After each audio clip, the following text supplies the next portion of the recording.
The Backrooms is an extremely mysterious place with countless levels, both enigmatic and otherwise, for you to explore. But perhaps one of the less discussed dimensions adjacent to the Backrooms is, in fact, the Frontrooms. Where are the Frontrooms? How can you gain access? And what are your best chances to maximize survival once you're there?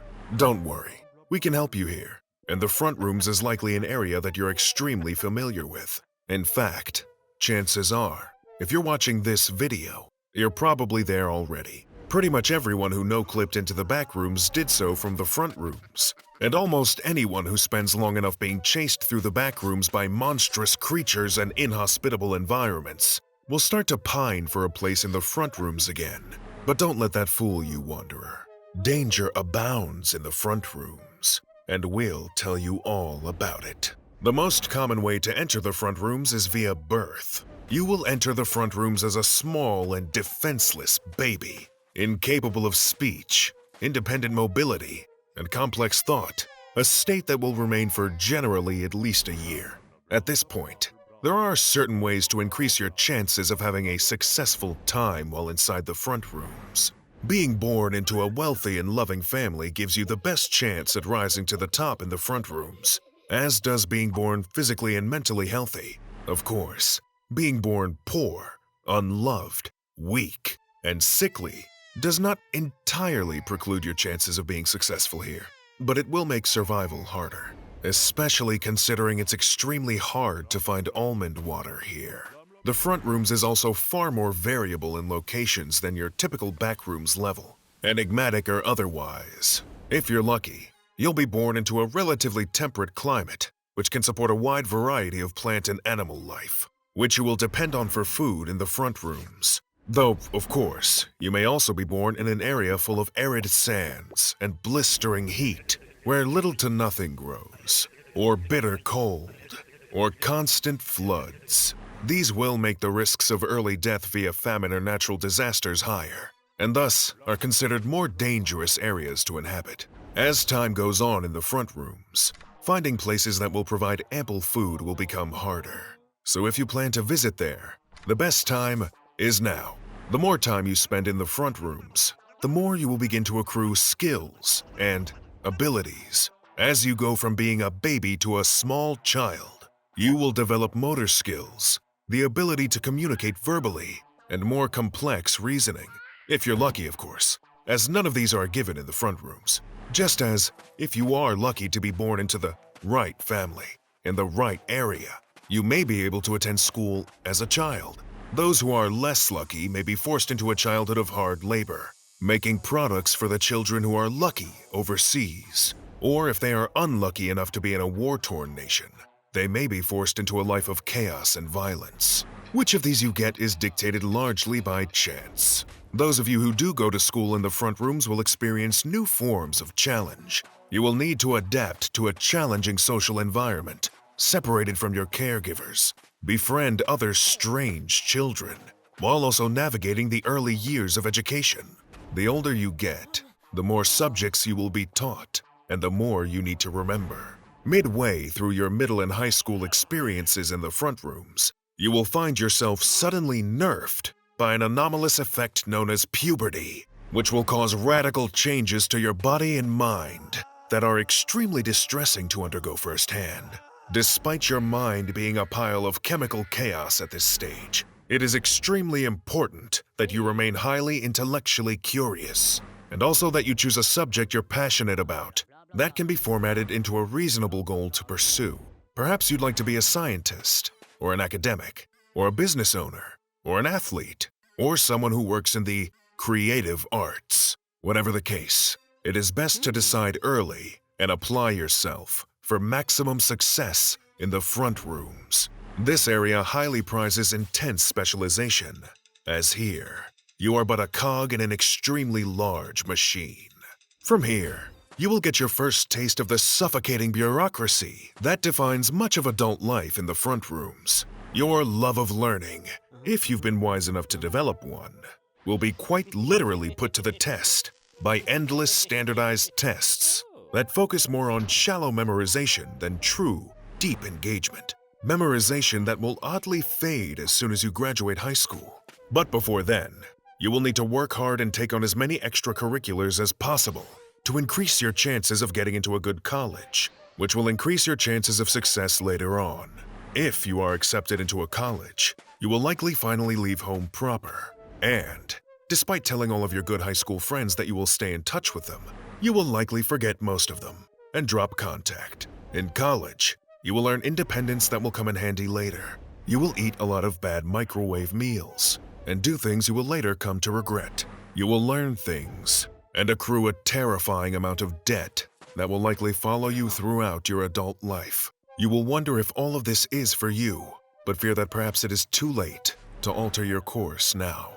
Don't worry. This is a relatively common experience among wanderers of the Frontrooms.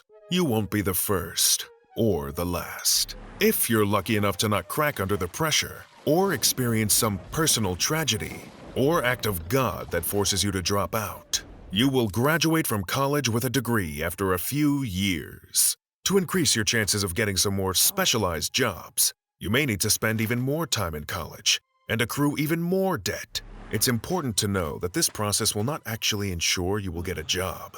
It will just increase your chances. You will find that the job market is as competitive as it is brutal. If you have planned early enough, though, the period of early to mid-adulthood will be the most freedom you have during your time in the Frontrooms. If your circumstances have allowed you a certain degree of choice and financial freedom, you can start to finally choose who you want to be in the Frontrooms, whether you wish to be good, evil, or among the many billions in between.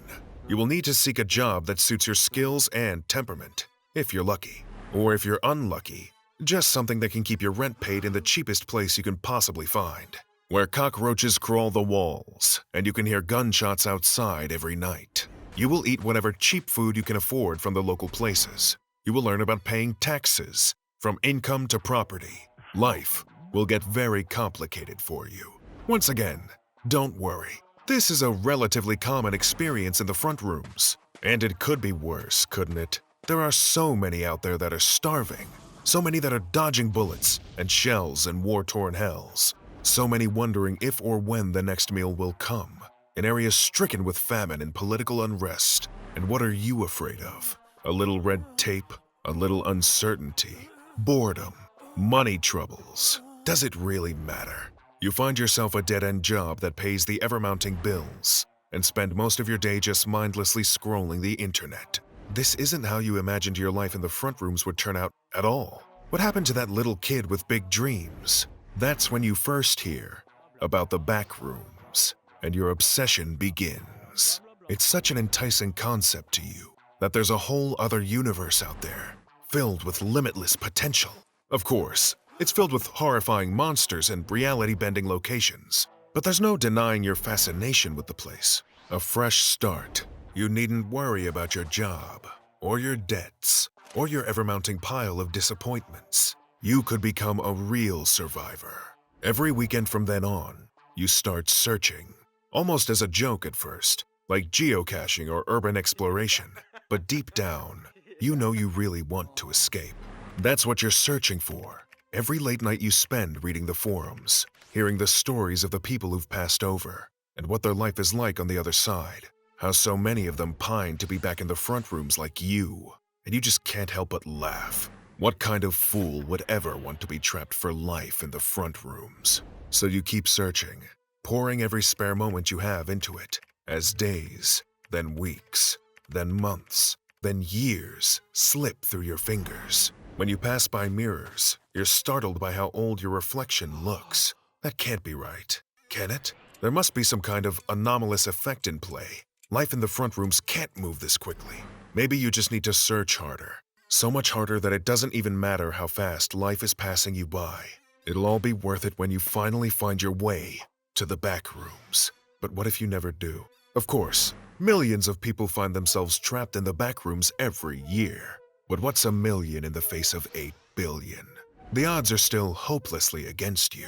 You don't even want to consider the possibility that this is just you wasting the back half of your life on another foolish dream that you'll never achieve. The possibility is too horrifying to even contemplate. Your mind would break if it even tried to wrap around it. It's safer to just not think. Just keep searching.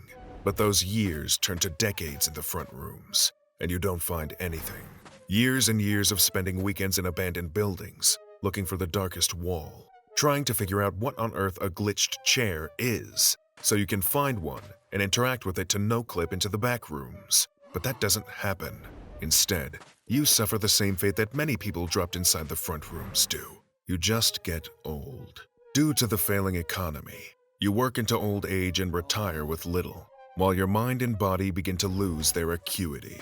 As much as your heart still yearns for an escape into the back rooms, the strength of your spirit is imprisoned by the weakness of your flesh. You can't remember the last time your back and your knees didn't hurt. Was everything always this frightening and loud? Then again, you have been getting more forgetful lately. One of your distant relatives finds out about your terrible situation, the fact you're no longer fit to care for yourself, and has you committed to an assisted living facility. You're a well-behaved patient as you live out your final years there. The nurses never have any reason to complain about you, and you don't really get any visitors either. They do find it peculiar, though, how every so often, you murmur something about looking for the back rooms. They tell you there's nothing in the back rooms of the building that you'd be interested in. With a sad glint in your eye, you tell them that's not what you meant. Still, let's not be all doom and gloom about this. Let's look on the bright side. The major explorers group deem it safe, secure, and devoid of entities. And that sounds pretty nice to us, don't you agree? Want to continue your journey into all facets of the endless mystery that is the Backrooms? Check out Level 0, Entering the Backrooms, for more on this seemingly infinite abyss from Backrooms Explained. See you soon, friends.